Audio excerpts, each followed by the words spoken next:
আমি এসিটি কেনেকে কৰে মানে এসিটি মানে কি হয় এসিটি মানে হৈছে এক্টিভেটেড ক্লটিং টাইম সো আমি হেপারিন দিয়া আছিল এইখিনি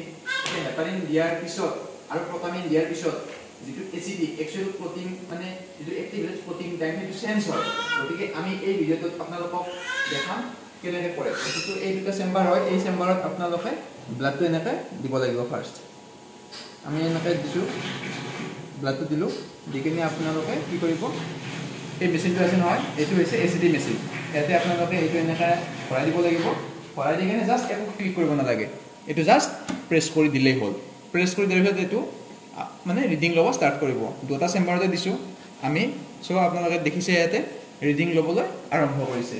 সো এইখিনিয়ে এতিয়া আমি এইটো প্ৰটামিন দিয়াৰ পিছৰ হয় এইটো আপোনালোকৰ ধৰক আমাৰ যেতিয়া ষ্টাৰ্টিংত আছিল মানে যেতিয়া আমি হেপাৰিন দিয়া নাছিলো তেতিয়া আছিল 135 অলমোস্ট মানে এপ্ৰক্সিমেটলি মানে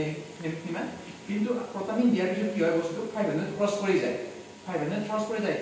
আৰ মানে প্ৰটামিন নহয় সৰি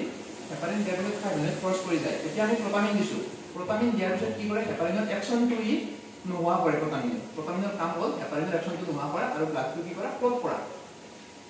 এতিয়া প্ৰটামিন দিয়াৰ পিছত কি আগৰ লেভেল পাব নে নাই সেইটো আমি ইয়াত নিৰ্ধাৰণ কৰিব লাগিব যদি 113 ইকুৱেল হয় তেতিয়া হলে আমি ঠিকে আছে